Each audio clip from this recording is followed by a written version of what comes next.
Hello everyone, कैसे हैं आप सब। तो चलिए आज की क्लास में उसी सीएचओ सीरीज को कंटिन्यू रखते हैं। और आज की क्लास में जो भी एमसीक्यू होगा, पहले आप सभी उसे सही से रीड कीजिएगा, देन आंसर देने की कोशिश कीजिएगा। तो चलिए आज की क्लास में आप लोगों के लिए पहला एमसीक्यू आपके सामने है। बताइए इस क्वेश्चन का राइट आंसर क्या होने वाला है। क्वेश्चन है which hormone is secreted by adrenal cortex. बताइए इसमें से कौन सा ऑप्शन राइट होने वाला है। पहला ऑप्शन है एड्रेनलिन, सेकंड ऑप्शन है मेलाटोनिन, थर्ड ऑप्शन है डोपामाइन एंड फोर्थ ऑप्शन है कॉर्टिसोल। बताइए इस क्वेश्चन का राइट आंसर क्या होना चाहिए आप लोगों के अकॉर्डिंग। इस क्वेश्चन का एग्जैक्ट आंसर क्या होना चाहिए, कोई मुझे बताएंगे इस क्वेश्चन का राइट आंसर। तो जनरली यहां पर पूछा गया है एड्रेनल कॉर्टेक्स से। तो एड्रेनल कॉर्टेक्स को समझने से पहले हमें पता होना चाहिए कि यह जो है कौन सी ग्लैंड की पार्ट है। तो ये मान के चलिए हमारी किडनी है। किडनी के ऊपर ध्यान दीजिए, किडनी के ऊपर जो ग्लैंड सिचुएटेड होती है, इस ग्लैंड का नाम है क्या, कौन सी ग्लैंड, एड्रिनल ग्लैंड, या इसी का दूसरा नाम जो है सुप्रारीनल ग्लैंड भी कहते हैं। सुप्रारीनल ग्लैंड इसलिए क्योंकि यह जस्ट किडनी के एबव में सिचुएटेड होती है। तो जनरली दो किडनी होती है, इसीलिए हमारे शरीर में total number of adrenal gland की बात किया जाए तो वो भी दो होने वाली है। तो ये मान के चलिए दो एड्रिनल ग्लैंड है, किडनी पर सिचुएटेड है। अब बात किया जाए, यह जो आप एड्रिनल ग्लैंड देख रहे हैं, एड्रिनल ग्लैंड में भी दो जोन होती है। दो जोन में से सबसे बाहरी वाली जो जोन होगी दैट इज एड्रिनल कॉर्टेक्स। यह जो होगी दैट इज एड्रिनल कॉर्टेक्स। और जो इनर वाले जोन होगी, नीचे वाली जो जोन होगी एड्रिनल ग्लैंड की, वह होने वाली है that is adrenal medulla.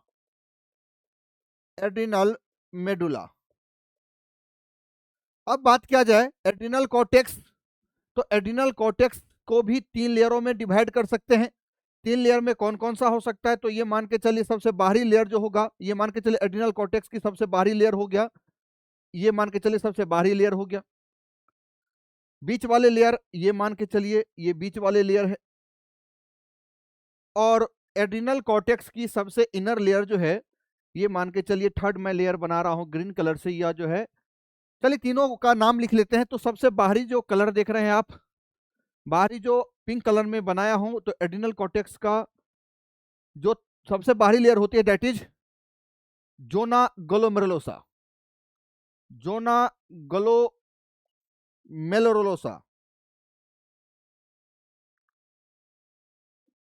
Glomerulosa.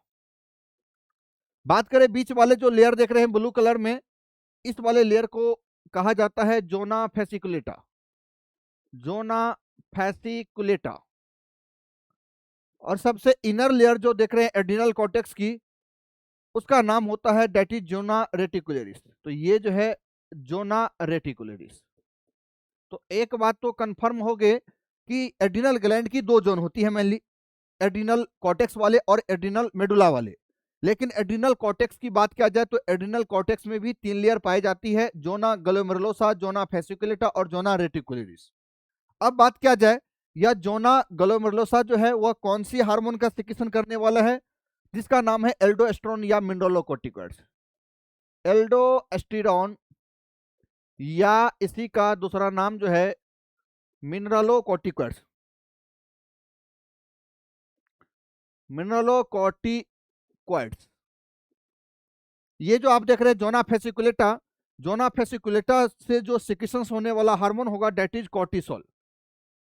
Cortisol. ध्यान दीजिए, जोना फेसिकुलेटा से मेनली ग्लूकोकॉर्टिकॉइड्स का सिक्रीशन होता है। अब ग्लूकोकॉर्टिकॉइड्स में भी तीन तरह के हार्मोन होते हैं, कॉर्टिसोल, कॉर्टिसोन और कॉर्टिकोस्टेरोन।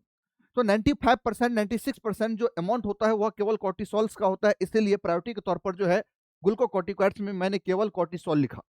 और बात करें यह जोना रेटिकुलरिस, तो जोना रेटिकुलरिस से भी हार्मोन का सिक्रीशन होता है और लिटिल अमाउंट में सेक्स हार्मोन का सिक्रीशन होने वाला है। अब सेक्स हार्मोन की बात किया जाए तो इसमें टेस्टोस्टेरोन भी हो सकता है। सेक्स हार्मोन की बात किया जाए तो इसमें टेस्टोस्टेरोन भी हो सकता है, टेस्टोस्टेरोन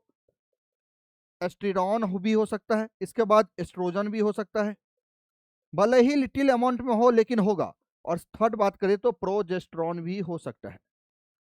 लेकिन मैं आप लोगों से पूछना चाहूंगा कि क्या किसी फीमेल के अंदर टेस्टोस्टेरोन हार्मोन का सिक्रीशन होगा? तो बिल्कुल होगा, लिटिल अमाउंट में होगा। और वह सिक्रीशन जो होगा वह कहाँ से होने वाला है? तो एड्रिनल ग्लैंड की। ऑब्वियस बात है, फीमेल होगी तो उसके अंदर एड्रिनल ग्लैंड होगी, और एड्रिनल ग्लैंड के अंदर बात करें तो एड्रिनल ग्लैंड के अंदर जो है कॉर्टेक्स होगी, और कॉर्टेक्स में जोना रेटिकुलरिस वाली लेयर होगी। तो कुल मिला के जोना रेटिकुलरिस जो है वह सेक्स हार्मोन का सिक्रीशन करता है, जिसमें टेस्टोस्टेरोन हार्मोन का भी सिक्रीशन फीमेल के अंदर होने वाला है, भले ही लिटिल अमाउंट में हो।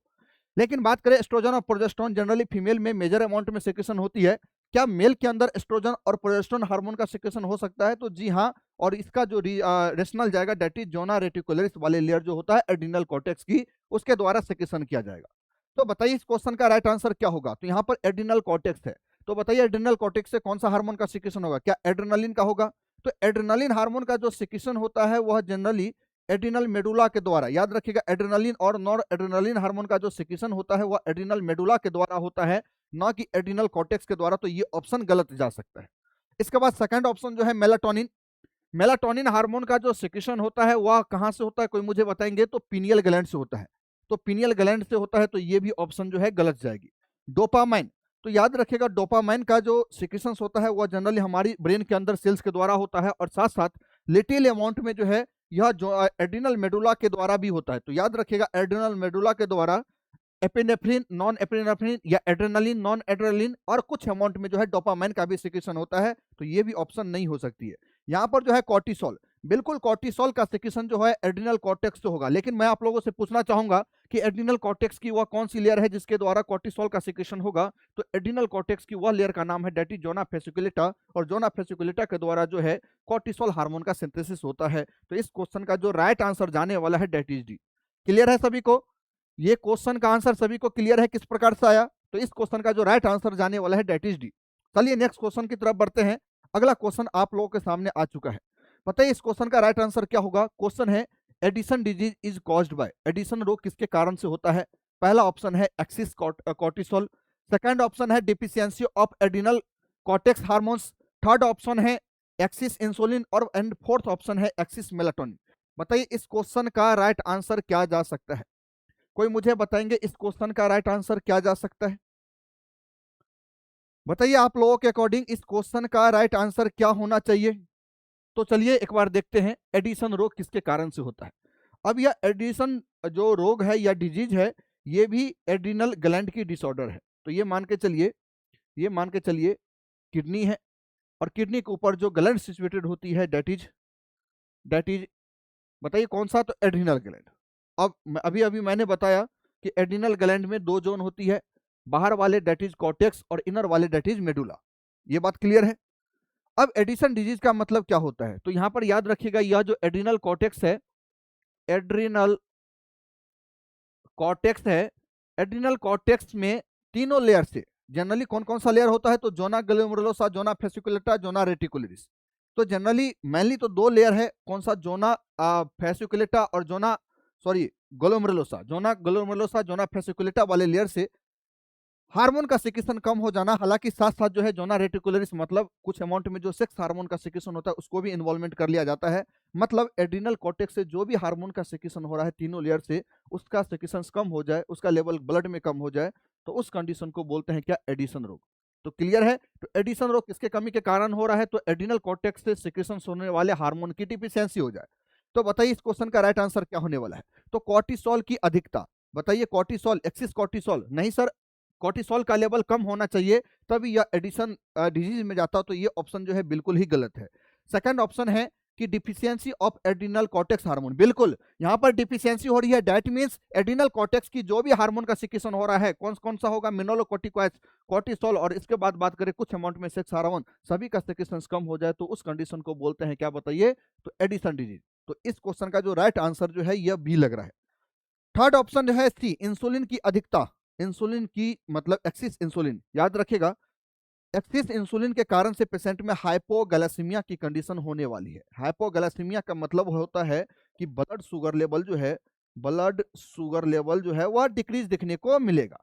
तो इस क्वेश्चन का राइट आंसर सी भी नहीं हो सकता है। मेलाटोनिन की अधिकता, एक्सिस मेलाटोनिन, तो याद रखिएगा मेलाटोनिन हार्मोन का जो सिक्रीशन होता है वह पीनियल ग्लैंड से होता है, पीनियल ग्लैंड से होता है। लेकिन यहाँ पर जो है एडिशन डिजीज किसके कमी के कारण से होता है? तो एड्रिनल कॉर्टेक्स के हार्मोन की कमी के कारण से। तो ये भी ऑप्शन नहीं जा सकता है। तो इस क्वेश्चन का जो राइट आंसर क्या है, दैट इज बी। क्लियर है सभी को? यहां तक सभी को क्लियर है? तो इस क्वेश्चन का जो राइट आंसर गया दैट इज बी। क्लियर है? तो चलिए नेक्स्ट क्वेश्चन की तरफ बढ़ते हैं। अगला क्वेश्चन आप लोगों के सामने है। बताइए इस क्वेश्चन का राइट आंसर क्या होगा? तो यहां पर जो है which electrolyte imbalance is commonly seen in Addison disease. बताइए कौन सा इलेक्ट्रोलाइट इम्बैलेंस जो है एडिशन डिजीज की कंडीशन में देखने को मिल सकती है? कोई मुझे बताएंगे इस क्वेश्चन का राइट आंसर क्या जा सकता है? पहला ऑप्शन आपके सामने है।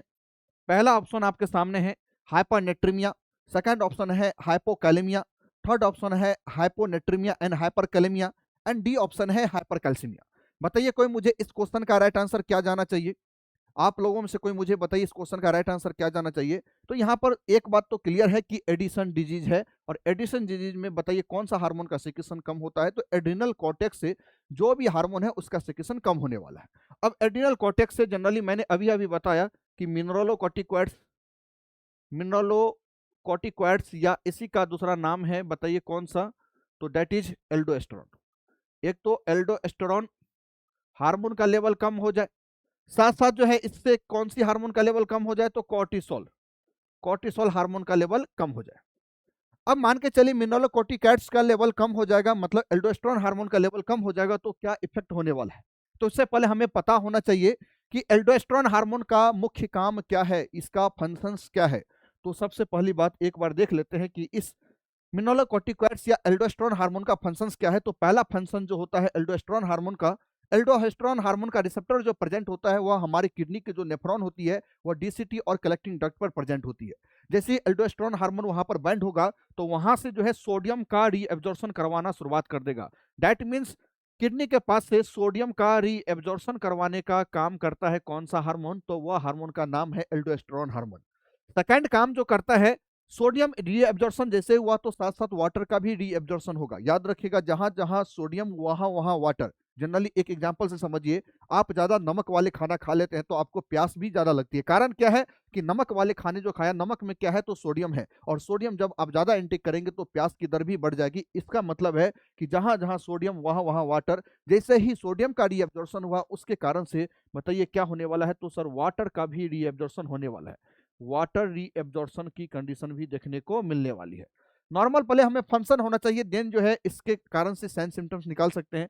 अच्छा, फोर्थ जो फंक्शंस होती है एल्डोस्टेरोन हार्मोन का, यह जनरली हमारे ब्लड में जो पोटेशियम होता है, पोटेशियम को फिल्टर करवा के यूरिन के द्वारा एक्सक्रीट आउट करवाने का काम करता है। नॉर्मल फंक्शन है। दैट मीन्स पोटेशियम को पोटेशियम को क्या करने वाला है? तो पोटेशियम एक्सक्रीशन का काम करने वाला है। और साथ साथ जो है हाइड्रोजन आयंस का नाम सुने होंगे, और हाइड्रोजन आयंस अगर ज्यादा होगा तो जिसके कारण से एसिडिक वाली कंडीशन होगी। तो हमारे ब्लड में जो H प्लस आयन है, H प्लस आयन है, उसके भी एक्सक्रीशन के लिए रिस्पॉन्सिबल होता है कौन सा हार्मोन? उस हार्मोन का नाम है एल्डोस्टेरोन हार्मोन। अब यहाँ पर जो है कुशिंग एडिशन डिजीज के कंडीशन में एल्डोस्टेरोन हार्मोन का लेवल क्या हो गया है? कम हो गया। अब एल्डोस्टेरोन हार्मोन का लेवल कम होगा तो बताइए क्या होने वाला है? तो एल्डोस्टेरोन हार्मोन का लेवल कम होगा तो सोडियम का रीअब्जॉर्प्शन कम होगा। दैट मीन्स यूरिन के द्वारा सोडियम ज्यादा निकलेगी और ब्लड सोडियम का लेवल कम हो जाएगा, कंडीशन हो जाएगी हाइपोनेट्रीमिया की। तो हाइपोनेट्रीमिया सर एडिशन की कंडीशन में हो सकता है। तो ये जो है पहला आ गया। सेकंड जो है वाटर रीअब्जॉर्प्शन। तो ऑब्वियस बात है कम एल्डोस्टेरोन होगा तो सोडियम का रीअब्जॉर्प्शन कम होगा, सोडियम का रीअब्जॉर्प्शन कम होगा, इसका मतलब सोडियम यूरिन के द्वारा ज्यादा निकलेगा। और सोडियम जो है अपने साथ साथ किसको ले जाएगा? तो वाटर को भी ले जाएगा। दैट मीन्स वाटर का लॉस ज्यादा हो जाएगा, और वाटर का लॉस ज्यादा होने के कारण से ऑब्वियस बात है ब्लड वॉल्यूम जो है कम दिखने को मिलेगा। तो यहाँ पर जो है ब्लड वॉल्यूम कम दिखने के कारण से हाइपोवोलेमिया की कंडीशन हो सकती है। हाइपोवोलेमिया के कारण से पेशेंट को जो है क्या होने वाली है?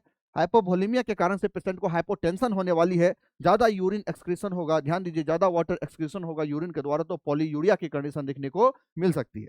यहाँ पर देख रहे हैं पोटेशियम एक्सक्रीशन। एक बात बताइए, यहाँ पर नॉर्मल अगर एल्डोस्टेरोन हार्मोन होता तो पोटेशियम का एक्सक्रीशन करवाता, लेकिन यहाँ पर क्या हो गया?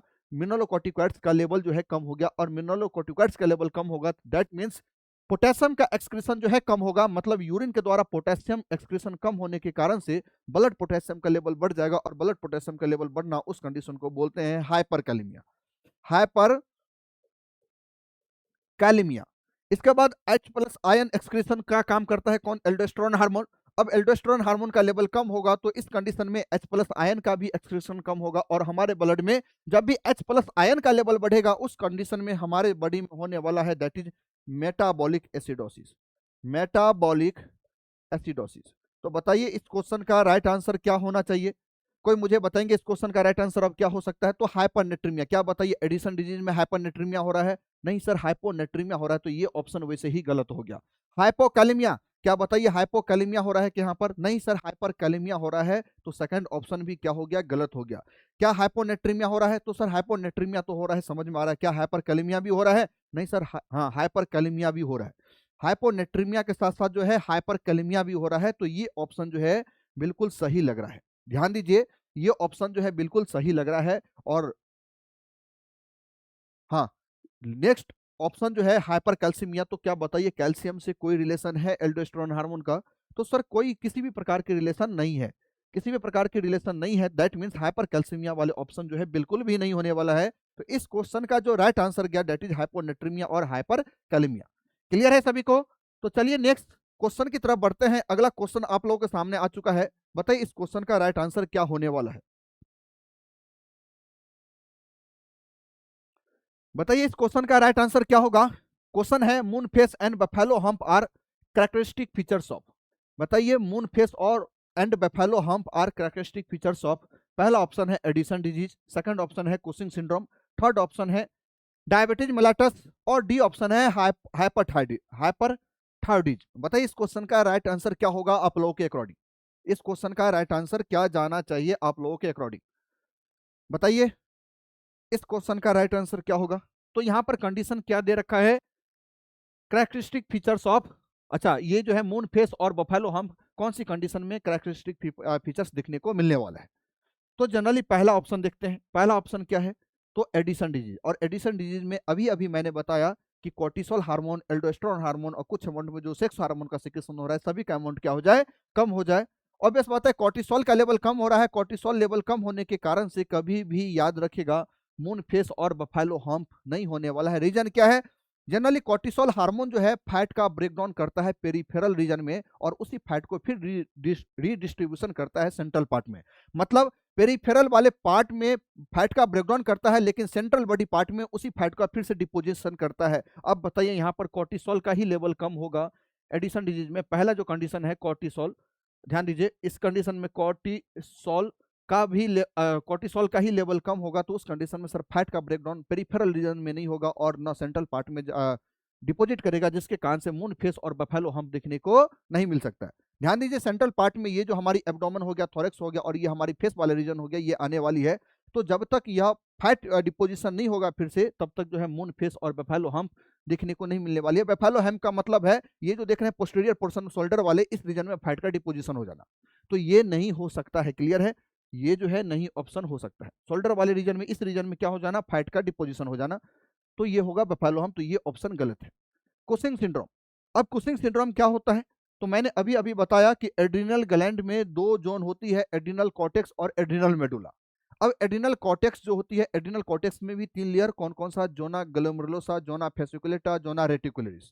अब जोना फेसिकुलेटा वाले जो लेयर है, जोना फेसिकुलेटा वाले जो लेयर है उसमें क्या हो जाए, तो ट्यूमर हो जाए, मतलब एडिनोमा की कंडीशन हो जाए। ऑब्वियस बात है, जब भी ध्यान दीजिए, मान के चलिए मैंने अभी अभी बताया था, ये मान के चलिए लेयर है जोना फेसिकुलेटा।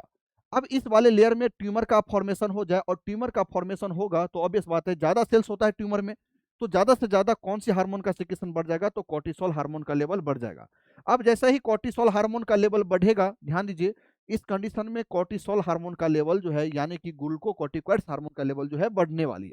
तो कोर्टिसोल हार्मोन का लेवल जैसे ही बढ़ेगा तो यह कोर्टिसोल हार्मोन हमारे बॉडी में फैट का ब्रेकडाउन करवाएगा, कहाँ, पेरिफेरल रीजन में, लेकिन उसी फैट का रीडिपोजिशन करवाएगा, रीडिस्ट्रीब्यूशन करवाएगा कहाँ पर, तो सेंट्रल बॉडी पार्ट में। अब बताइए वही फैट जो है हमारी फेस वाले रीजन में जो है, फेस वाले रीजन में जो है जमा हो जाएगा, तो कैसा दिखने वाला है, तो मून फेस है ना, मून फेस दिखने वाला है। यही फैट जो है ये शोल्डर वाले रीजन में जो है दोनों शोल्डर के बीच में जमा हो जाएगा, तो कंडीशन हो जाएगी क्या, बफेलो हम्प की। तो इस क्वेश्चन का जो राइट आंसर जानने वाला है दैट इज बी।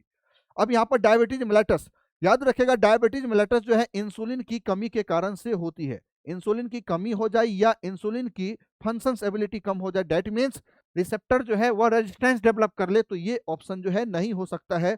हाइपरथायराइडिज्म जो है, हाइपरथायराइडिज्म की कंडीशन में T3 एंड T4 का सेक्रेशन जो है बढ़ जाता है, तो T3 एंड T4 का लेवल बढ़ने के कारण से मून फिश और बफेलो हम्प देखने को जनरली नहीं मिलता है। तो इस क्वेश्चन का जो राइट आंसर जाएगा दैट इज, बताइए कौन सा, तो बी।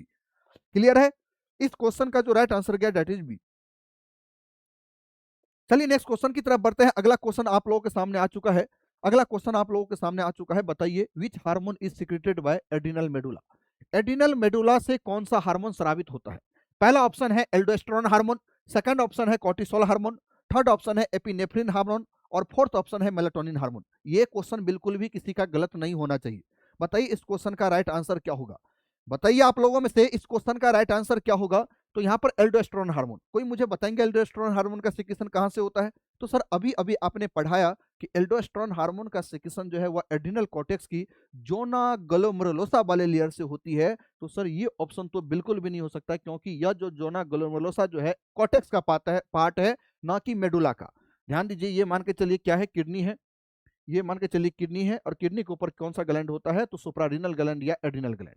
तो सुप्रारीनल ग्लैंड को भी दो भागों में बांट सकते हैं, बाहर वाले कॉर्टेक्स वाले और अंदर वाले मेडुला वाले। तो ये एड्रिनल मेडुला है, एड्रिनल मेडुला है। तो आपसे यही पूछा जा रहा है कि एड्रिनल मेडुला जो है ये है, इसके द्वारा कौन सी हार्मोन का सिक्रेशन होता है? यहाँ पर है कॉर्टिसोल। तो बताइए कॉर्टिसोल का सिक्रेशन कहाँ से होता है? तो सर कॉर्टिसोल का सिक्रेशन जो है एड्रिनल कॉर्टेक्स की जोना फेसिकुलेटा वाले लेयर से होता है। तो सर ये भी ऑप्शन पॉसिबल नहीं है। तो ये दोनों ऑप्शन वैसे ही कट हो गया। एपिनेफ्रिन मतलब इसी का दूसरा नाम एड्रेनालिन। तो एड्रेनालिन, नॉन एड्रेनालिन और डोपामाइन का सिक्रेशन जो होता है वह कहाँ से होता है? तो एड्रिनल मेडुला से। यहाँ पर मैं नाम लिख देना चाहूंगा, एड्रेनालिन, नॉर एड्रेनालिन और थर्ड कुछ अमाउंट में जो है डोपामाइन का भी सिक्रेशन होने वाला है। कहां से? एड्रिनल मेडुला से। तो इस क्वेश्चन का जो राइट आंसर जाने वाला है that is c. Melatonin hormone का लेवल जो है मैंने, सॉरी, मेलाटोनिन हार्मोन का सिक्रेशन जो है मैंने अभी अभी बताया कि यहाँ कहाँ से होता है, तो पीनियल ग्लैंड से होने वाली है।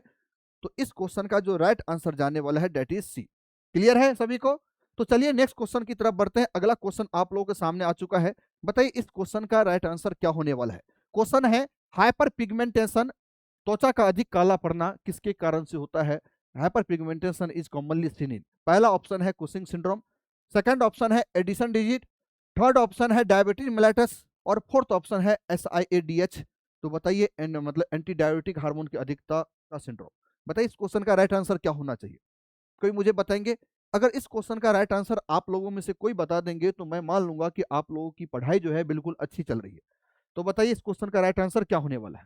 तो सबसे पहली बात यहाँ पर जो है हाइपर पिगमेंटेशन, और हाइपर पिगमेंटेशन के लिए हमारे बॉडी में एक हार्मोन रिस्पॉन्सिबल होता है, और उस हार्मोन का नाम है, बताइए कौन सा? तो मेलेनिन, मेलेनिन हार्मोन। नाम सुना है मेलेनिन हार्मोन? कोई मुझे बताएंगे मेलेनिन हार्मोन का सिंथेसिस कहाँ से होता है? तो मेलेनिन हार्मोन का सिक्रेशन जो है वह मेलानोसाइट सेल्स से होता है, और यह मेलानोसाइट सेल्स कहाँ पर प्रेजेंट होता है? तो यह स्किन में प्रेजेंट होता है। स्किन में कौन सा लेयर में प्रेजेंट होता है? कोई मुझे बताएंगे स्किन में कौन सी लेयर में प्रेजेंट होता है? तो यह प्रेजेंट होता है एपिडर्मिस वाले लेयर में।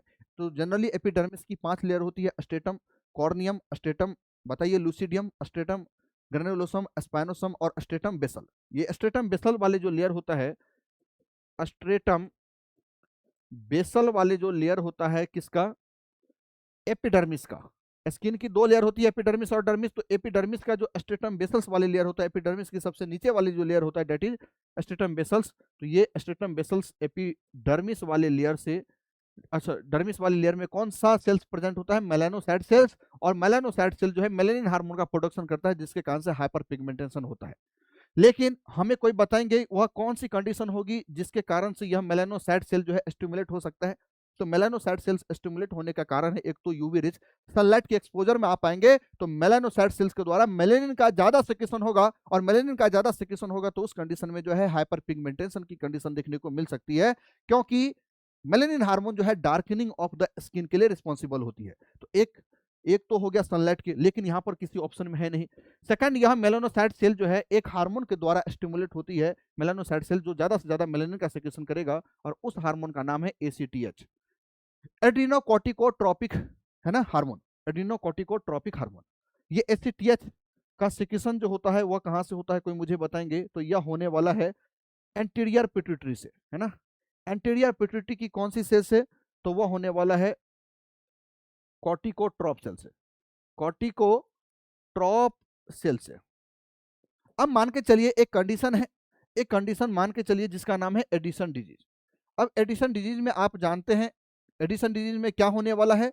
तो जितने भी हार्मोन है एड्रिनल कॉर्टेक्स की उसका लेवल कम हो जाएगा, जैसे कि एल्डोस्टेरोन, एल्डोस्टेरोन हार्मोन का सिक्रीशन कम हो जाएगा।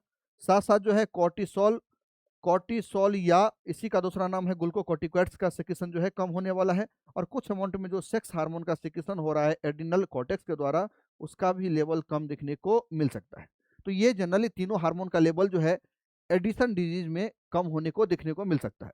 अब जैसे ही ब्लड में यह तीनों हार्मोन का लेवल कम होगा तो उस कंडीशन में हमारी बॉडी की कैपेबिलिटी होती है कि भैया इस हार्मोन के लेवल को बढ़ाया जाए, जिसके कारण से अब बढ़ाने के लिए क्या करेगा? तो यह इंफॉर्मेशन पहुंचाएगा एड्रिन कहां पर? हमारे एंटीरियर पिट्यूटरी के पास और हाइपोथैलेमस के पास। अब हाइपोथैलेमस के पास इंफॉर्मेशन जाएगा तो हाइपोथैलेमस जो है सीआरएच, कॉर्टिकोट्रोपिक रिलीजिंग हार्मोन का सिक्रीशन कर देगा और यह इंफॉर्मेशन हमारी एंटीरियर पिट्यूटरी के पास जाएगा तो एंटीरियर पिट्यूटरी जो है एसीटीएच का सिक्रीशन जो है बढ़ा देगा।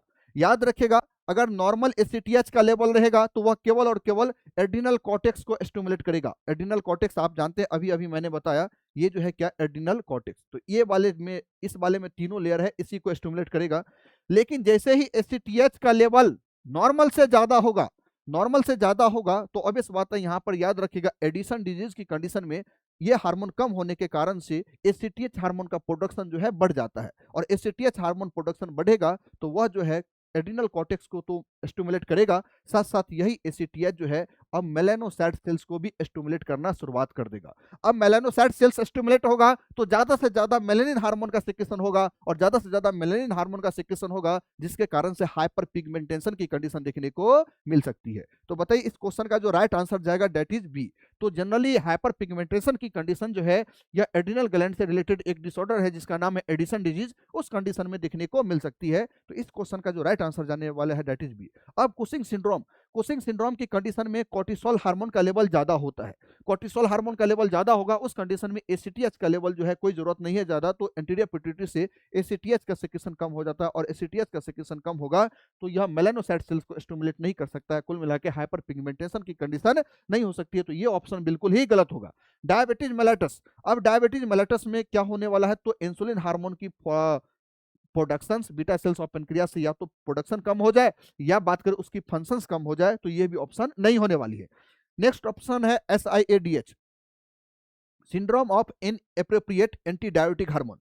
एडीएच का लेवल जो है हमारे पोस्टीरियर पिट्यूटरी से सिक्रीशंस बढ़ जाए।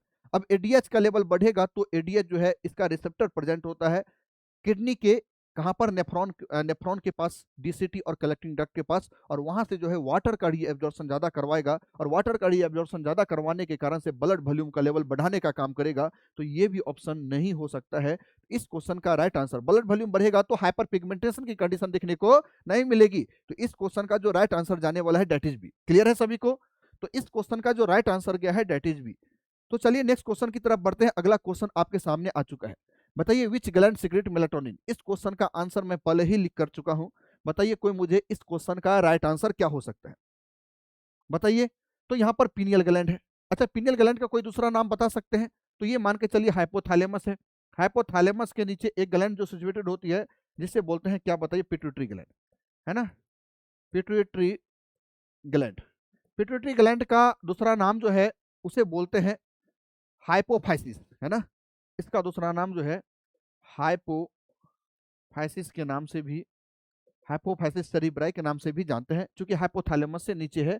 हाइपो का मतलब होता है बिलो, फाइसिस का मतलब क्या होता है? तो हाइपोथैलेमस, तो हाइपोथैलेमस के बिलो प्रेजेंट है, इसलिए पिट्यूटरी ग्लैंड का दूसरा नाम जो है हाइपोफाइसिस के नाम से भी जानते हैं।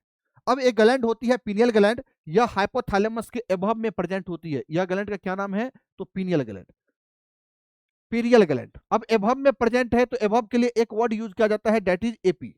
एपी ऊपर के लिए, तो और हाइपोथैलेमस को क्या बोलते हैं? फाइसिस। तो याद रखिएगा, याद रखिएगा, पीनियल ग्लैंड का दूसरा नाम जो है एपीफाइसिस के नाम से भी जानते हैं, क्योंकि हाइपोथैलेमस के जस्ट ऊपर जो है सिचुएटेड है। तो यह पीनियल ग्लैंड या हाइपोफाइसिस वाले ग्लैंड जो होती है, यह कौन सी हार्मोन का सिक्रेशन करने वाली है? तो वह हार्मोन का नाम है मेलाटोनिन, मेलाटोनिन हार्मोन। तो ये मेलाटोनिन हार्मोन का सिक्रेशन जो होता है वह पीनियल ग्लैंड से होता है। इसके बाद थायराइड ग्लैंड, थायराइड ग्लैंड जो है यह बताइए कौन सी हार्मोन का सिक्रेशन करेगा? तो T3 एंड T4 हार्मोन। तो T3 एंड T4 हार्मोन का सिक्रेशन करेगा, तो ये भी ऑप्शन, ये ऑप्शन क्या होगा? गलत हो जाएगा। पिट्यूटरी ग्लैंड, तो पिट्यूटरी ग्लैंड में जनरली दो जोन होती है, एंटीरियर पिट्यूटरी और पोस्टीरियर पिट्यूटरी। तो एंटीरियर पिट्यूटरी से जो हार्मोन सिक्रेशन होने वाला है दैट इज GH हार्मोन। इसके बाद प्रोलैक्टिन हार्मोन, इसके बाद बात किया जाए तो TSH थायराइड स्टिमुलेटिंग हार्मोन, इसके बाद ACTH एड्रीनोकोर्टिकोट्रोपिक हार्मोन, और बात किया जाए last that is LHNFSH hormone. Posterior pituitary से बात किया जाए तो ADH हार्मोन और ऑक्सीटोसिन हार्मोन का सिक्रेशन होता है, तो ये भी ऑप्शन नहीं हो सकता है। थाइमस ग्लैंड से बात करें तो यहाँ से जो सिक्रेशन होने वाला है दैट इज थाइमोसिन, थाइमोसिन। तो थाइमोसिन हार्मोन का सिक्रेशन जो होता है वह थाइमस ग्लैंड से होता है। तो इस क्वेश्चन का राइट आंसर जो है डी भी नहीं हो सकता है। तो बताइए क्या होने वाला है? ए। क्लियर है सभी को? तो इस क्वेश्चन का जो राइट आंसर गया दैट इज ए। मेलाटोनिन किस ग्रंथि से स्रावित होता है? That is pineal gland. तो चलिए नेक्स्ट क्वेश्चन की तरफ बढ़ते हैं। अगला क्वेश्चन आप लोगों के सामने आ चुका है। बताइए इस क्वेश्चन का राइट आंसर क्या होना चाहिए? बताइए इस क्वेश्चन का राइट आंसर क्या होना चाहिए? मेलाटोनिन प्राइमरी रेगुलेट, मेलाटोनिन मुख्य रूप से किसे नियंत्रित करता है? पहला ऑप्शन है ब्लड प्रेशर को, सेकंड ऑप्शन है स्लीप वेक साइकिल को, थर्ड ऑप्शन है ब्लड ग्लूकोज लेवल को, और डी ऑप्शन है कैल्शियम लेवल को। बताइए आप लोगों के अकॉर्डिंग इस क्वेश्चन का राइट आंसर क्या होना चाहिए? कोई मुझे बताएंगे इस क्वेश्चन का राइट आंसर? आप लोगों में से कोई मुझे बताएंगे इस क्वेश्चन का राइट आंसर क्या होगा? तो अभी अभी मैंने बताया कि मेलाटोनिन हार्मोन का सिक्रेशन कहां से होता है, तो यह होने वाला है दैट इज पीनियल ग्लैंड से, या पीनियल ग्लैंड का दूसरा नाम जो होता है दैट इज एपिफाइसिस, है ना, एपिफाइसिस ग्लैंड से। तो ये पीनियल ग्लैंड जो है मेलाटोनिन हार्मोन का सिक्रेशन कर दिया। अब मेलाटोनिन हार्मोन का जो मुख्य कार्य होता है, मेन फंक्शन जो होता है, वह हमारी सर्केडियन रिदम को रेगुलेट करने का काम करता है। मतलब बायोलॉजिकल क्लॉक को रेगुलेट करने का काम करता है। आप जानते हैं कि जैसे दिन के समय आप जागते रहते हैं, रात के समय आपको नींद आने लगती है, तो ये क्या है? हमारी बायोलॉजिकल क्लॉक है। तो उस बायोलॉजिकल क्लॉक को जो रेगुलेट करने का काम करता है दैट इज मेलाटोनिन। तो इस क्वेश्चन का जो राइट आंसर जाएगा स्लीप वेक साइकिल। अब याद रखिएगा मेलाटोनिन जो है केवल सर्केडियन रिदम या बायोलॉजिकल क्लॉक को ही रेगुलेट नहीं करता है, इसका कुछ अदर काम भी है। और अदर काम की रिगार्डिंग में बात किया जाए तो जनरली आप जानते हैं कि किसी भी पर्सन को, याद रखिएगा, before puberty secondary sexual characteristic, जैसे मेल के अंदर में जो है क्या नहीं आएगा? तो ये जो है बियर्ड नहीं आएगा, है ना, इसके बाद मूछें नहीं आएगी। इसका कारण क्या है? तो इसका कारण है मेलाटोनिन हार्मोन जो है प्रिवेंट करके रखती है। That means before puberty melatonin hormone जो है सेकेंडरी सेक्सुअल कैरेक्टरिस्टिक को प्रिवेंट होने से क्या करती है? तो सॉरी, अपीयर होने से प्रिवेंट करती है, मतलब बचाती है। तो ये दूसरा काम हो गया। तो पीनियल ग्लैंड का दूसरा नाम, एक काम जो है बायोलॉजिकल क्लॉक को रेगुलेट करना, बायोलॉजिकल क्लॉक को रेगुलेट करना, और सेकंड जो है prevent the prevent the appearance of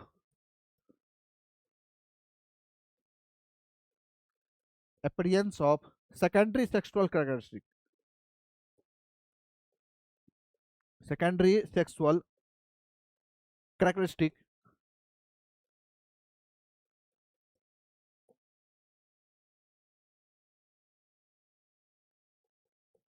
for puberty। Clear है?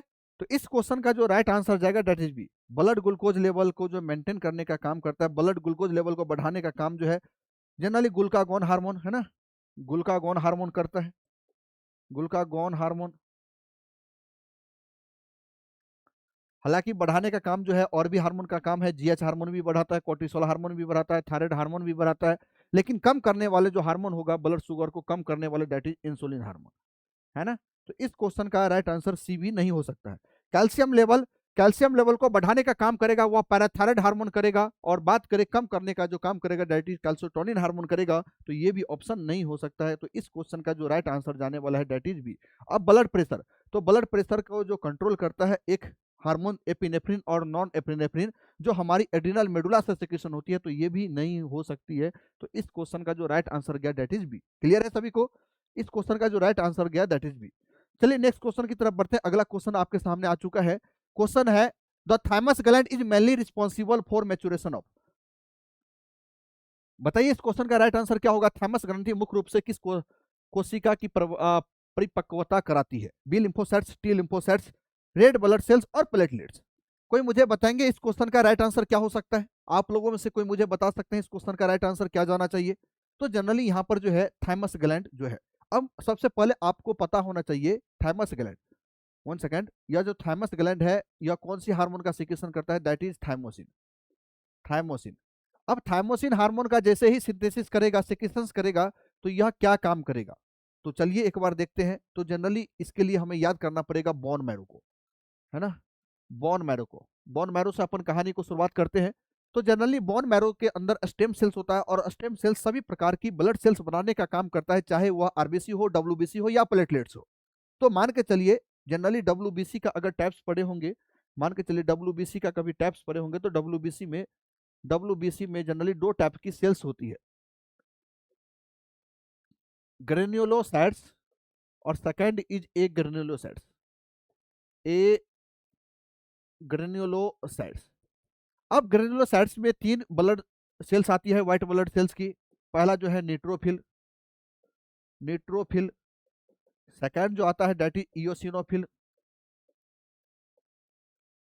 और थर्ड जो आता है दैट इज बेसोफिल। अब बात करें एक ग्रेन्युलोसाइट्स में दो एग्जांपल आता है, दो डब्ल्यूबीसी की सेल्स आती है। पहला सेल्स का नाम है मोनोसाइट्स, मोनोसाइट्स, और सेकंड ब्लड सेल्स का नाम है दैट इज लिम्फोसाइट्स, लिम्फोसाइट्स। अब लिम्फोसाइट्स की बात करें तो दो प्रकार के लिम्फोसाइट्स पाई जाती है। पहला लिम्फोसाइट्स का नाम है that is B lymphocytes, B lymphocytes, और सेकंड टाइप की लिम्फोसाइट्स जो होती है that is T lymphocytes, T lymphocytes, lymphocytes. एक बात तो क्लियर हो गया, बी लिम्फोसाइट्स हो और टी लिम्फोसाइट्स हो वह किसकी टाइप्स है, तो सर डब्ल्यूबीसी की टाइप्स है। और डब्ल्यूबीसी के क्या है, तो ब्लड सेल्स है, क्या है, एक ब्लड सेल्स है। और जितने भी ब्लड सेल्स का फॉर्मेशन जो होता है वह कहाँ पर होता है, तो बोन मैरो के अंदर स्टेम सेल्स के, है ना, बोन मैरो के अंदर जो क्या प्रेजेंट है, तो स्टेम सेल्स, तो स्टेम सेल्स के द्वारा करवाया जाता है। ये बात सभी को क्लियर होना चाहिए।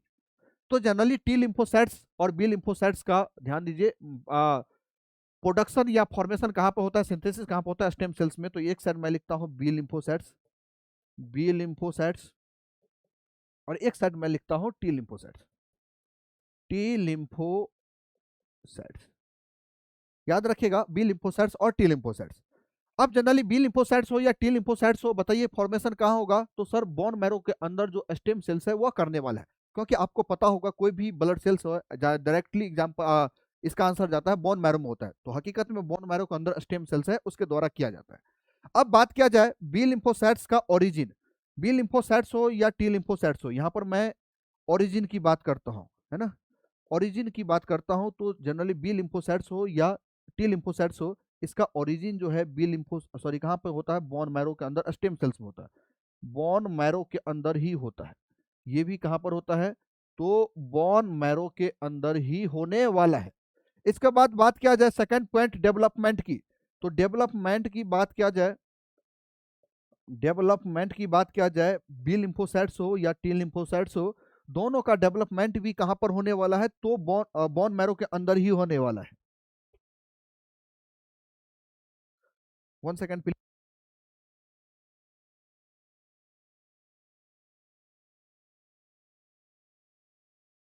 ओके, अब बात किया जाए मेचुरेशन की।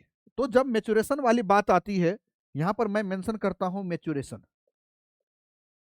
जब भी मेचुरेशन वाली बात आती है, तो मेचुरेशन जो होता है बी लिम्फोसाइट्स का, ये भी बोन मैरो में ही होने वाला है। लेकिन मेचुरेशन जब टी लिम्फोसाइट्स की बात आती है, तो यह होने वाला है डेट इज थाइमस ग्लैंड के पास, थाइमस ग्लैंड के पास होने वाली है। अब यह थाइमस ग्लैंड के अंदर किसके कारण से होती है, तो थाइमस ग्लैंड अभी अभी मैंने बताया कि एक हार्मोन का प्रोडक्शन करती है दैट इज थाइमोसिन। तो यही थाइमोसिन हार्मोन के प्रेजेंस के कारण से, थाइमोसिन हार्मोन प्रेजेंस के कारण से थाइमस ग्लैंड के अंदर बताइए कौन सा लिम्फोसाइट का मैच्योरेशन होता है, तो वह लिम्फोसाइट्स का नाम है दैट इज टी लिम्फोसाइट्स। तो यहाँ पर इस क्वेश्चन का जो राइट आंसर जाने वाला है that is T lymphocytes, B lymphocytes नहीं होगा, क्योंकि बी लिम्फोसाइट्स का मैच्योरेशन कहाँ पर होता है, तो बोन मैरो के अंदर ही होता है, बोन मैरो के अंदर ही होता है, तो ये ऑप्शन बिल्कुल नहीं होगा। रेड ब्लड सेल्स, तो याद रखिएगा रेड ब्लड सेल्स का भी मैचुरेशन जो है बोन मैरो के अंदर ही होगा, और प्लेटलेट्स वाले सेल्स का भी मैचुरेशन जो है वह बोन मैरो के अंदर ही होगा, मतलब सॉरी बोन मैरो के अंदर ही होने वाला है। तो ये भी ऑप्शन बिल्कुल भी नहीं जाने वाला है। इस क्वेश्चन का जो राइट आंसर रहने वाला है डेट इज बी। क्लियर है सभी को? तो चलिए नेक्स्ट क्वेश्चन की तरफ बढ़ते हैं। अगला क्वेश्चन आप लोगों के सामने आ चुका है। बताइए इस क्वेश्चन का राइट आंसर क्या होगा। तो क्वेश्चन है the thymus gland is largest during. तो अभी फिर से क्वेश्चन आ गया थाइमस ग्लैंड से रिलेटेड। तो जनरली थाइमस ग्लैंड जो होता है एक मेम्ब्रेनस ग्लैंड होती है, और यह हमारी थोरेसिक कैविटी में जस्ट अस्टर्नम के, ये जो देख रहे हैं अस्टर्नम के जस्ट बिहाइंड में प्रेजेंट होती है। अब थाइमस ग्लैंड जो है जनरली इसका वेट जो है एज के अकॉर्डिंग वैरी करता है ना। तो बात किया जाए, मैं यहाँ पर लिखना चाहूंगा, बताइए इस क्वेश्चन का पहले राइट आंसर क्या होगा। Old age, thymus gland is largest during old age, adult life, second option है प्रेगनेंसी, और डी ऑप्शन है चाइल्डहुड। बताइए इस क्वेश्चन का राइट आंसर क्या होना चाहिए। देखिए ये जो है सीएचओ एग्जाम के पर्पज से या कोई भी नर्सिंग ऑफिसर के एग्जाम के पर्पज से काफी इंपोर्टेंट क्वेश्चन है। तो बताइए कोई मुझे इस क्वेश्चन का राइट आंसर क्या होगा। तो जनरली थाइमस ग्लैंड, तो चलिए एज की बात करें तो एट बर्थ, जब बच्चा जन्म लेता है उस समय थाइमस ग्लैंड का वेट कितना होता है। इसके बाद बात किया जाए at 1 year, at 1 year, at 1 year पर थाइमस ग्लैंड का वेट कितना होता है। इसके बाद बात किया जाए एट प्यूबर्टी,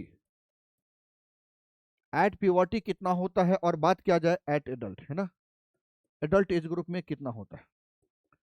चलिए कोई मुझे बताइए, कोई मुझे बताएंगे एट बर्थ कितना होता है, सबसे ज्यादा कब होता है एट बर्थ। तो नहीं, एट बर्थ जो बात करें थाइमस ग्लैंड का वेट जो होता है वह 10 से 15 ग्राम ही होता है। लेकिन बात किया जाए एट 1 ईयर पर सबसे ज्यादा वेट होता है, और एट 1 ईयर पर बात किया जाए तो वह रहने वाला है डेट इज 70 ग्राम, अराउंड जो है 70 ग्राम के अराउंड रहने वाली एट 1 ईयर पर। कौन सी ग्लैंड का वेट, तो थाइमस ग्लैंड का वेट। अब बात किया जाए एट प्यूबर्टी, तो यह रहने वाला है 20 से 30 ग्राम, 20 to 30 ग्राम। और प्यूबर्टी की बात करें, सॉरी एडल्ट एज ग्रुप की बात करें, तो यह पुनः जो है 10 से 15 ग्राम ही रहने वाला है, 10 से 15 ग्राम ही रहने वाला है। तो बताइए आप लोगों के अकॉर्डिंग इस क्वेश्चन का राइट आंसर क्या जाना चाहिए। ओल्ड एज सही बात है, तो सर ओल्ड एज में धीरे धीरे जो है और भी कम हो जाएगा वेट, तो ये ऑप्शन गलत है। एडल्ट लाइफ, तो बताइए एडल्ट लाइफ सही है क्या, नहीं सर 10 से 15 ग्राम ही बचता है, तो ये भी ऑप्शन गलत है। प्रेगनेंसी, तो यहाँ पर जो है याद रखिएगा एडल्ट एज ग्रुप में 10 से 15 ग्राम ही रहने वाला है। हाँ चाइल्डहुड, और चाइल्डहुड में भी कब, तो एट 1 ईयर, तो एट 1 ईयर पे जो थाइमस ग्लैंड का वेट जो रहने वाला है डेट इज 70 ग्राम। तो बताइए इस क्वेश्चन का राइट आंसर जो जाने वाला है डेट इज डी। क्लियर है सभी को? तो इस क्वेश्चन का जो राइट आंसर गया आप लोगों के अकॉर्डिंग डेट इज डी। तो यहाँ पर जो है इस क्वेश्चन का राइट आंसर मैंने डी मेंशन किया। चलिए नेक्स्ट क्वेश्चन की तरफ बढ़ते हैं। अगला क्वेश्चन आप लोगों के सामने आ चुका है, अगला क्वेश्चन आप लोगों के सामने आ चुका है। बताइए इस क्वेश्चन का राइट आंसर क्या होगा। फियोक्रोमोसाइटोमा, अच्छा यहाँ पर फियोक्रोमोसाइटोमा ओमा वर्ड लगा है। ओमा वर्ड का मतलब होता है ट्यूमर, है ना, ट्यूमर लाइक स्ट्रक्चर। तो pheochromocytoma arise from which part of the adrenal gland, adrenal gland की कौन सी पार्ट में अरेंज होती है फियोक्रोमोसाइटोमा। तो चलिए इस बात को समझते हैं। चलिए बताइए इस क्वेश्चन का राइट आंसर पहले आप लोगों के अकॉर्डिंग क्या होना चाहिए।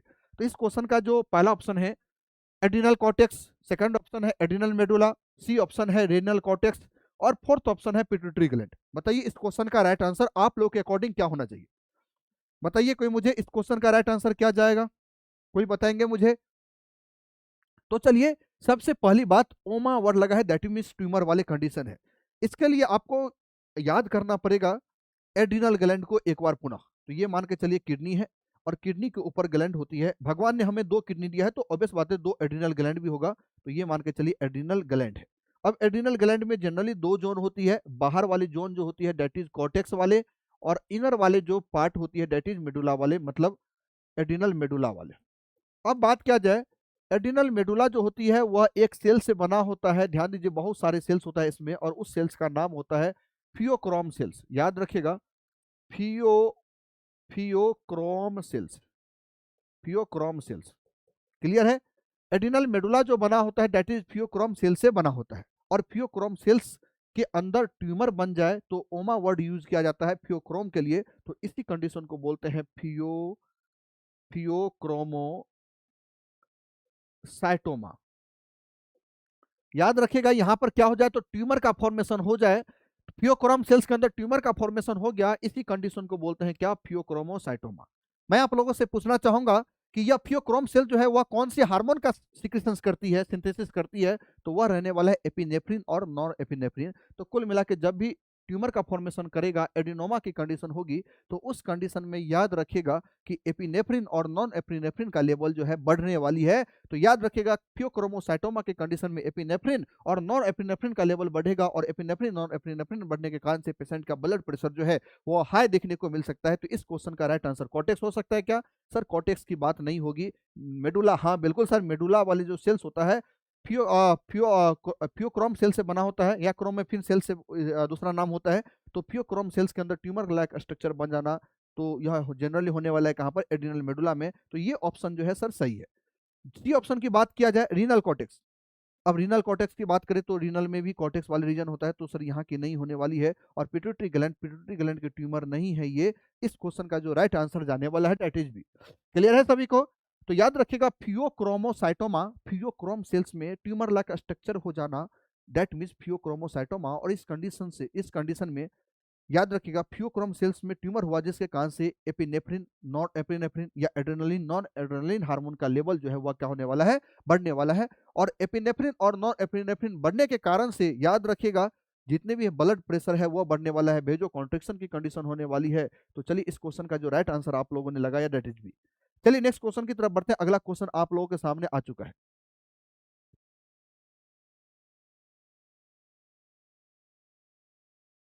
बताइए इस क्वेश्चन का राइट आंसर क्या जाएगा? क्वेश्चन है which electrolyte abnormality is must commonly seen in कौन सिंड्रोम?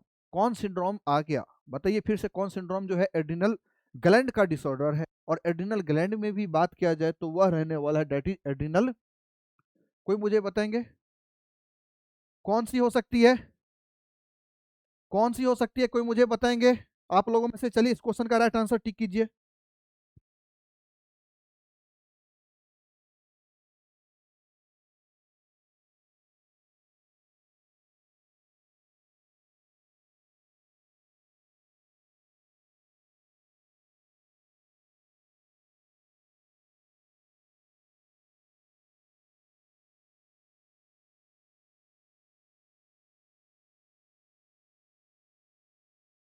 हाँ बताइए इस क्वेश्चन का राइट आंसर क्या जाएगा? कौन सिंड्रोम बताएंगे कोई मुझे?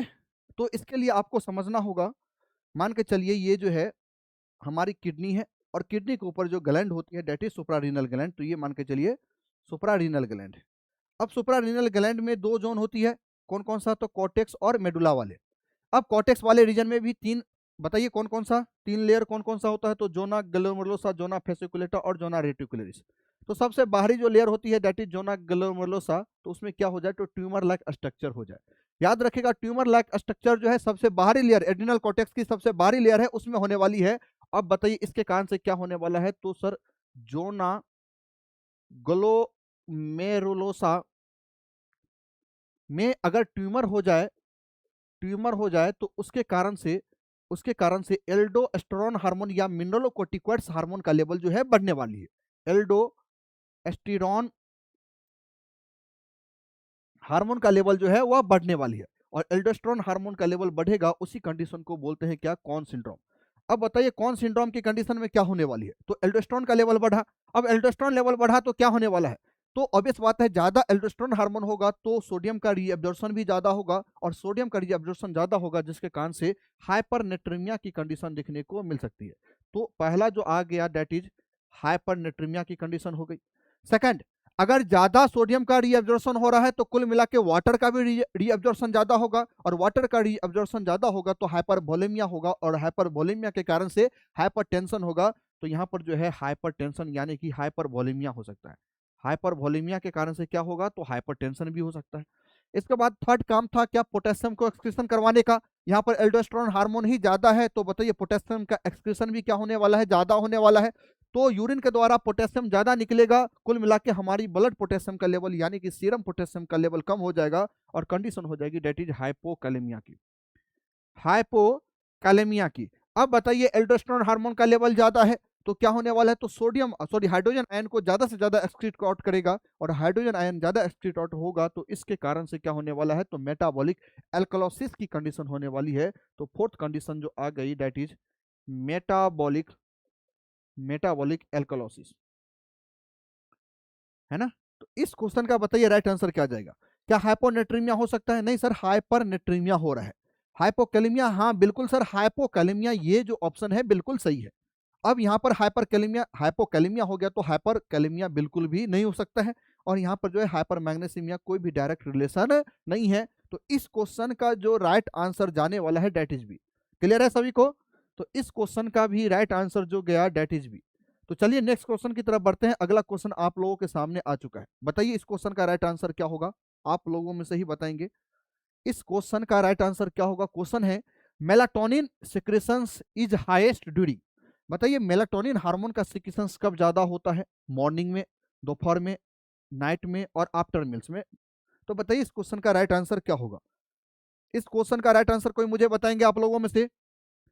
कोई बताएंगे मेलाटोनिन हार्मोन का सिक्रेशन कब होता है? तो सबसे पहली बात, मेलाटोनिन हार्मोन सिक्रेशन कहां से होता है? तो पीनियल ग्लैंड से। अभी अभी मैंने आप लोगों को बताया था। अब यह इसका जो मेन काम है बायोलॉजिकल क्लॉक को रेगुलेट करना। अच्छा, बायोलॉजिकल क्लॉक को रेगुलेट करेगा, ऑब्वियस बात है। अच्छा, मेलाटोनिन हार्मोन ज्यादा सिक्रेशन होगा तो पेशेंट को पर्सन को नींद ज्यादा आने वाली है, अगर कम सिक्रेशन होगा तो नींद नहीं आने वाली है। लेकिन मैं आप लोगों से पूछना चाहूंगा, किसी पर्सन को नींद कब ज्यादा आती है? तो आप लोग स्टूडेंट हैं, आप लोगों को लगता होगा सर हमें दिन में भी नींद आती है, रात में भी नींद आती है।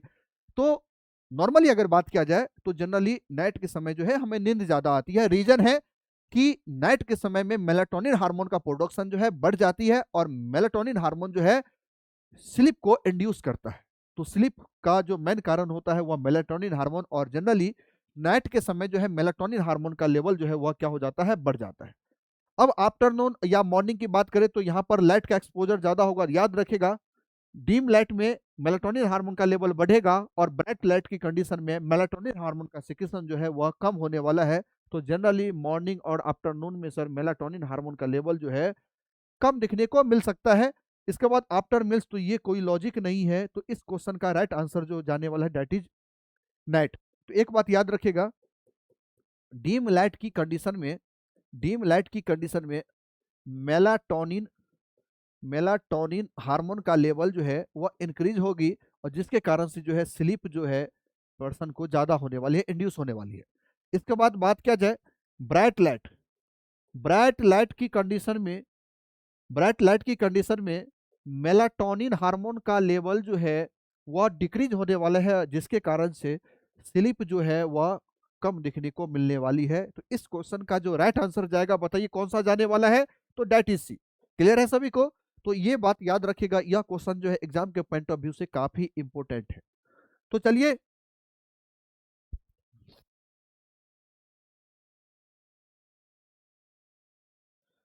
नेक्स्ट क्वेश्चन की तरफ बढ़ते हैं। अगला क्वेश्चन आप लोगों के सामने आ चुका है।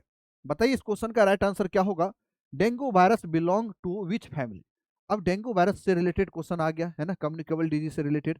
तो बताइए इस क्वेश्चन का राइट आंसर क्या होगा। रेट्रोवायरिडी, पैरामिक्सोवायरिडी, ऑर्थोमिक्सोवायरिडी, और डी ऑप्शन है फ्लेविवायरिडी। बताइए फैमिली, तो सभी का फैमिली होता है, आपका भी फैमिली है, इसी प्रकार से डेंगू वायरस का भी फैमिली होता है। तो डेंगू वायरस जो है कौन सी फैमिली से बिलोंग करता है? तो यहाँ पर मैं लिखना चाहूंगा सबसे पहली बात, डेंगू करने के लिए जो वायरस रिस्पॉन्सिबल होता है, जो रिस्पॉन्सिबल होता है वायरस, वह होने वाला है that is dengue virus, dengue virus. अब इसका जो फैमिली होता है, यहाँ से क्वेश्चन हमेशा बनने की संभावना रहती है, डेट इज फ्लेविवारिडी,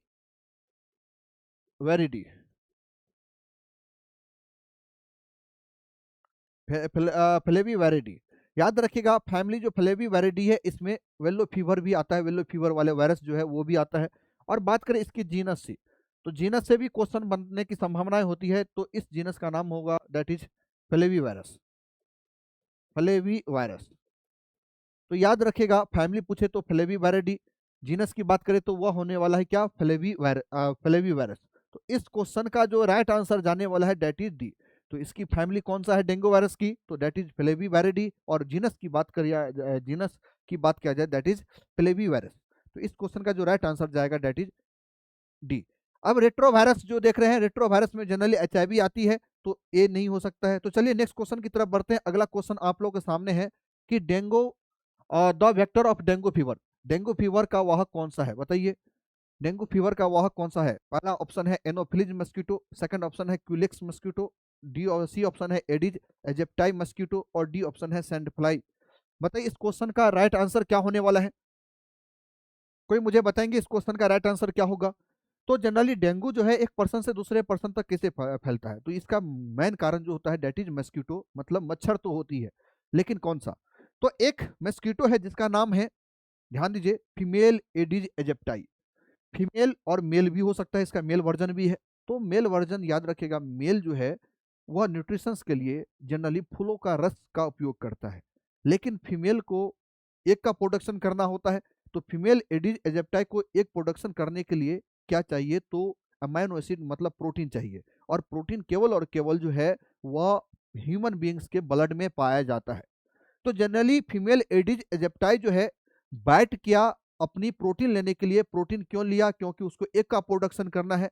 लेकिन मान के चलिए अगर वह इन्फेक्टेड पर्सन को बाइट किया, मतलब जिसको पहले से डेंगू वायरस है अब इसको बाइट किया, तो बाइट करने के कारण से वह वायरस जो है वह कहाँ पर आने वाला है? तो एडिज फीमेल एडिज एजिप्टाई के अंदर आने वाला है। यही फीमेल एडिज एजिप्टाई जब फिर से हेल्दी पर्सन को बाइट करेगा, ऑब्वियस बात है उसको बार बार एग का प्रोडक्शन करने के लिए क्या क्या चाहिए? तो प्रोटीन चाहिए, जो केवल और केवल ह्यूमन बीइंग्स के ब्लड में ही पाया जाता है। तो हेल्दी पर्सन को जैसे ही बाइट करेगा तो वह डेंगू वायरस जो मेस्कुटो के अंदर आया था या फीमेल एडिज एजिप्टाई के अंदर आया था, वह कहाँ पर दे देगा? तो हेल्दी पर्सन के अंदर दे देगा, और कुल मिला के उस पर्सन में अब डेंगू होने वाला है। तो कुल मिला के याद रखेगा, एक एक प्रोडक्शन के लिए प्रोटीन चाहिए, और प्रोटीन के कारण से जो है यह क्या करवा रहा है? तो एज ए वेक्टर की तरह डेंगू वायरस का काम कर रहा है। तो इस क्वेश्चन का जो राइट आंसर जाने वाला है डेट इज सी।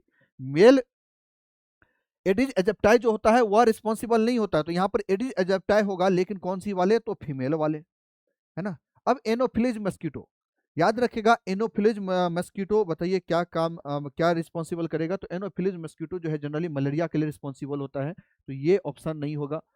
क्यूलेक्स नहीं होगा, जापानी इंसेफेलाइटिस के लिए रिस्पॉन्सिबल होता है, और काला जार के लिए जो है सैंड फ्लाई होता है, तो ये भी ऑप्शंस नहीं हो सकता है। तो इस क्वेश्चन का जो राइट आंसर जाएगा, याद रखेगा, female adage aegypti mosquito.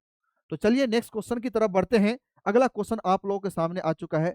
Cerebral malaria किस प्लाज्मोडियम प्रजाति से होता है? Which plasmodium species cause cerebral malaria? पहला ऑप्शन है प्लाज्मोडियम विवैक्स, सेकंड ऑप्शन है प्लाज्मोडियम मलेरियाई, सी ऑप्शन है प्लाज्मोडियम फैल्सीफेरम और डी ऑप्शन है प्लाज्मोडियम ओवल। बताइए इस क्वेश्चन का राइट आंसर क्या जाना चाहिए? कोई मुझे बताएंगे इस क्वेश्चन का राइट आंसर क्या जाना चाहिए? अच्छा एक बात मैं पूछता हूं आप लोगों से कि इंडिया में सबसे मस्ट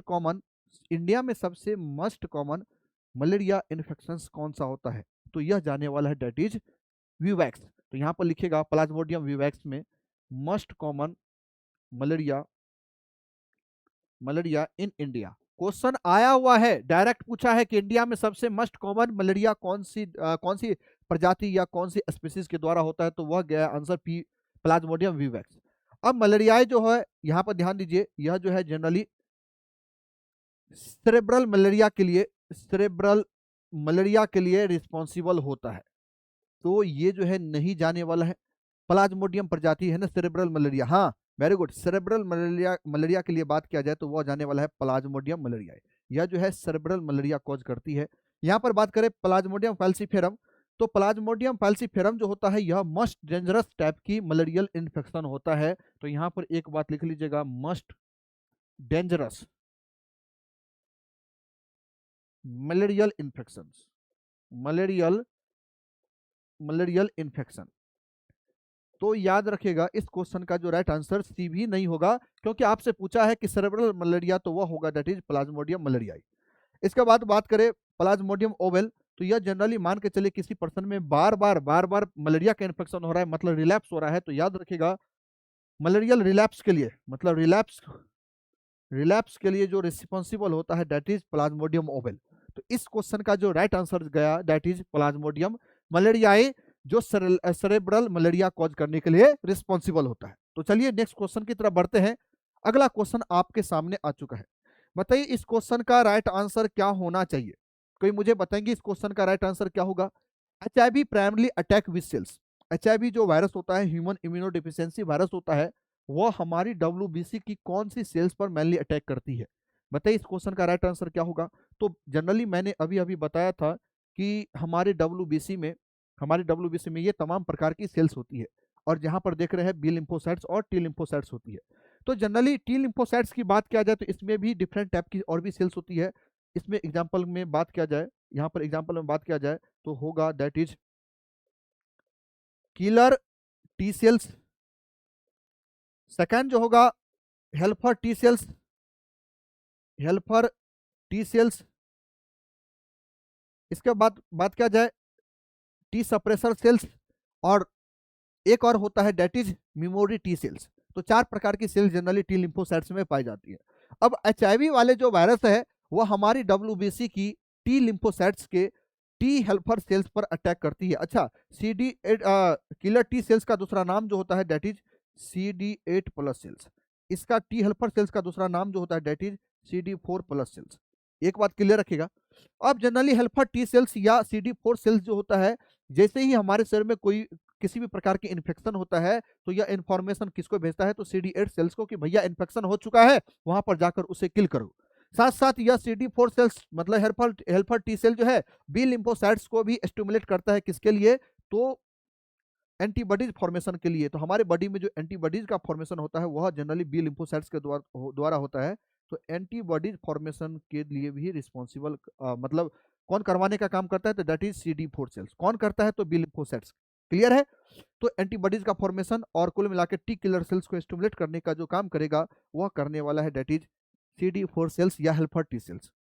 अब जनरली एचआईवी वाले वायरस जो है, एचआईवी वाले जो वायरस है वह कहां पर अटैक करेगा, तो वह करने वाला है हेल्पर टी सेल्स पे। और जैसे ही हेल्पर टी सेल्स पर अटैक करेगा तो ऑब्वियस बात है हेल्पर टी सेल जैसे ही ध्यान दीजिए डैमेज पहुंचेगा तो किलर टी सेल्स भी मतलब काम नहीं कर पाएगा और प्रॉपर एंटीबॉडीज का भी फॉर्मेशन नहीं हो पाएगा। और जनरली आप जानते हैं किसी भी प्रकार की इन्फेक्शन होती है तो उस कंडीशन में एंटीबॉडीज और किलर टी सेल्स का बहुत बड़ा रोल होता है। अब इस कंडीशन में क्या होगी, तो मान के चलिए एचआईवी का इन्फेक्शन हुआ और एचआईवी जो है बार बार हेल्पर टी सेल्स को डैमेज करके और अराउंड जो है 200 पर क्यूबिक MM से कम कर दे। नॉर्मली CD4 सेल्स का जो काउंट होता है वो 500 से 1500 पर क्यूबिक MM होता है सेल्स का काउंट।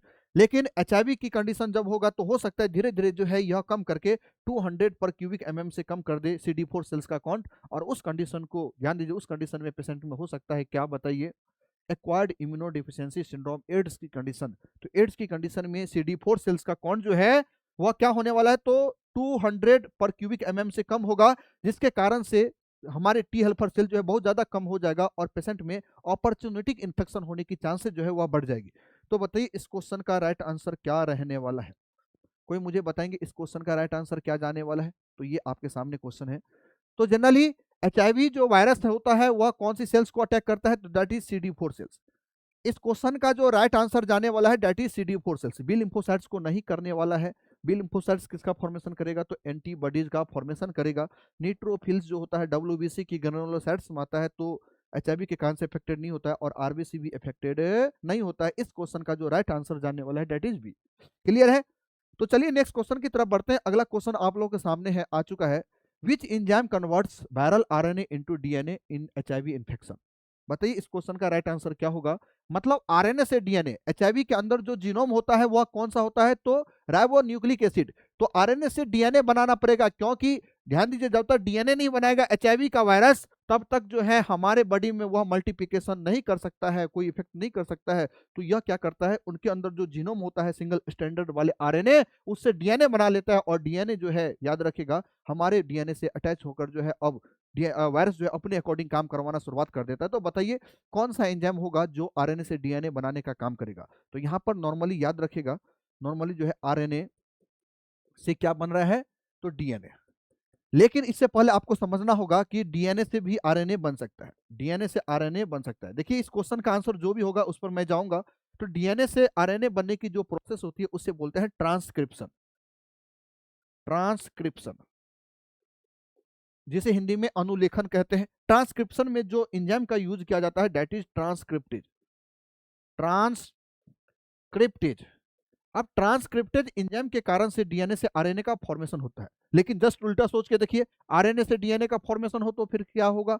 तो उस प्रोसेस को बोला जाएगा रिवर्स ट्रांसक्रिप्शन। रिवर्स ट्रांसक्रिप्शन, और उसमें जो एंजाइम का यूज किया जाएगा दैट इज रिवर्स ट्रांसक्रिप्टेज। तो बताइए ऑप्शन है क्या? हाँ बिल्कुल, बी जो ऑप्शन होता है दैट इज रिवर्स ट्रांसक्रिप्टेज। तो रिवर्स ट्रांसक्रिप्टेज में आरएनए से डीएनए बनाने के लिए एंजाइम का प्रयोग। ये क्या है? एंजाइम है, एज लगा है दैट इज एंजाइम, तो ये नहीं होगा। अब याद रखेगा डीएनए पॉलीमरेज, जब डीएनए का बहुत सारा कॉपी बनाना है, डीएनए से केवल डीएनए बनाना है, तो उसके लिए यूज किया जाएगा दैट इज डीएनए पॉलीमरेज, तो ये नहीं हो सकता है। आरएनए पॉलीमरेज, आरएनए से आरएनए बनाने के लिए जो एंजाइम की जरूरत पड़ेगी दैट इज आरएनए पॉलीमरेज नहीं होगा। लिगेज जो एंजाइम होती है यह एक स्टैंडर्ड को दूसरे स्टैंडर्ड से जोड़ने का काम करता है, तो ये भी ऑप्शन नहीं होगा। इस क्वेश्चन का जो राइट आंसर जाने वाला है दैट इज बी। तो चलिए नेक्स्ट क्वेश्चन की तरफ बढ़ते हैं। अगला क्वेश्चन आप लोगों के सामने आ चुका है। Which of the following does not transmit HIV? बताइए इस क्वेश्चन का राइट आंसर क्या होगा? पहला ऑप्शन है ब्लड ट्रांसफ्यूजन, सेकंड ऑप्शन है sharing contaminated needles, d c option है मस्कीटो बाइट, और डी ऑप्शन है अनप्रोटेक्टेड सेक्सुअल कॉन्टैक्ट। बताइए इस क्वेश्चन का राइट आंसर क्या जा सकता है? कोई मुझे बताएंगे आप लोगों में से? तो जनरली यहाँ पर जो है एचआईवी किसके द्वारा नहीं फैलता है? तो एचआईवी याद रखिएगा केवल एक ऑप्शन जो है जिसके द्वारा नहीं फैलता है दैट इज मस्कीटो। मस्कीटो के द्वारा जनरली डेंगू, मलेरिया है ना, ये तमाम प्रकार की चिकनगुनिया हो गया है ना, येलो फीवर हो गया, ये फैलता है। तो इस क्वेश्चन का जो राइट आंसर सी नहीं होगा, लेकिन रिमेनिंग जितना भी होता है, अच्छा तो यहाँ से नहीं फैलता ये पूछा है, तो इस क्वेश्चन का जो राइट आंसर जाने वाला है नहीं के अकॉर्डिंग दैट इज सी। तो ये इसके द्वारा फैलता है, इसके द्वारा भी फैलता है, इसके द्वारा, तो ये ऑप्शन जो है नहीं जाएगा, क्योंकि यहाँ से पूछा है कि नॉट ट्रांसमिटेड। इस क्वेश्चन का जो राइट आंसर जाने वाला है दैट इज सी। तो ये जितने भी क्वेश्चन था आज की क्लास के आपके लिए एमसीक्यू था। प्लीज इसे एक बार सही से पुनः रीड आउट कर लीजिएगा। ध्यान दीजिए, यह आपकी जितने भी एमसीक्यू था यहाँ पर, वह आपके एग्जाम के पॉइंट ऑफ व्यू से काफी इंपॉर्टेंट है। यहाँ पर याद रखिएगा यह क्वेश्चन केवल आपके सीएचओ एग्जाम तक के लिए ही प्रिपरेशन नहीं करवाएगा। आप कोई भी नर्सिंग ऑफिसर का एग्जाम देंगे, चाहे स्टेट गवर्नमेंट वाले दे या सेंट्रल गवर्नमेंट में दे, वहां पर भी यह क्वेश्चन जो है बार बार आया हुआ है, बार बार जो है यहाँ से क्वेश्चन रेज होने की संभावनाएं रहती है। तो क्यों नहीं इस वाले जितने भी क्वेश्चन है इसको अच्छे प्रकार से हम क्लियर कर लें। तो चलिए आज की क्लास को मैं यहीं पर स्थगित करता हूँ। जाते जाते अगर आप लोगों को किसी भी प्रकार की कोई डॉट्स है तो कमेंट सेक्शन में जरूर मेंशन करें। चलिए आज की क्लास को यहीं पर स्थगित करते हैं। आज और अभी के लिए इतना ही। बहुत बहुत धन्यवाद।